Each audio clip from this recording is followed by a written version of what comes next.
Okay, I'm going to try to show a demonstration of problem 17.15, and then I'll talk about it afterwards. Because Zoom has noise cancellation, this demo may not work at all, but at least you can visualize what's going on in the problem statement. And then if you come to class, I can obviously show you the demo. It's pretty subtle anyways, but let's get to it here. And before I zoom in, I just wanted to point out, I have a water column there. I just threw some red food dye in there so you could see it a little bit better. And there's a speaker mounted up top right there, and I've got a function generator right here. And now there's a bucket down there to catch the water. In that bucket down there is basically a clamp so I can start letting the water flow out. And now I'm just going to zoom in so you can see it better. All right, and there we go. So I'm coming around now. So in this problem, we're going to be generating some sound at a set frequency. You could think of this speaker here as being the tuning fork.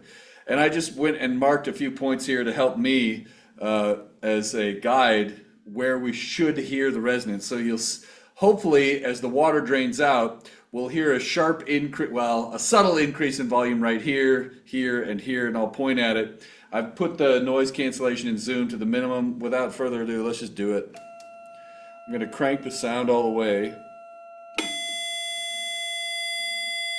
And then I'm going to go ahead and open the pipe, and then I'll talk about this on the board. And if you can't hear this on the video, this is the best I can do without doing a lot of extra work. So this is just going to have to help you visualize the problem and come to class if you want to see the demo. All right, here it comes. It's going to happen quickly.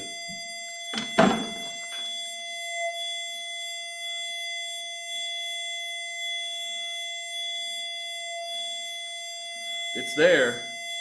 I can hear it here. Hopefully Zoom. There it was. Okay, and so now this is really obnoxious. Let's turn this off. I'll be right over there. You might want to jump out of the way, Angus. I'm going to be on this board here. Mad props to Angus for helping me get all this work done.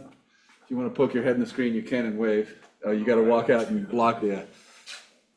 Yeah, that was him. All right, anyways, so 1715.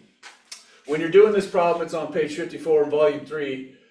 Instead of a tuning fork, we use the speaker here. So I want you to think about, is this a displacement node or an antinode up here at the top? Is this a displacement node or antinode at this surface right here where the wave is being reflected by the somewhat rigid water boundary?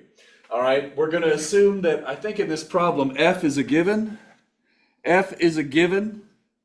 We know the speed of sound in air. Yeah, so let's assume that's just some constant C. I don't think I explicitly stated that, but I should add that to that problem statement. And then the last thing, you know that capital R is the volume flow rate.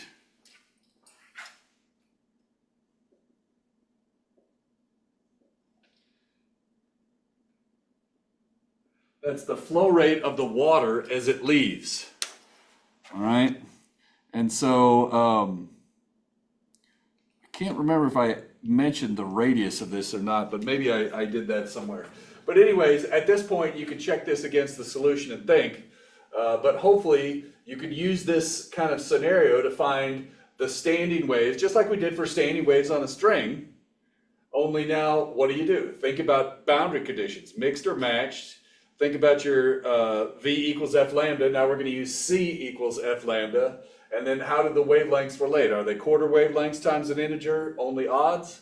Or are they half wavelengths times an integer, evens? And the solution's all there. I'm going to go ahead and stop and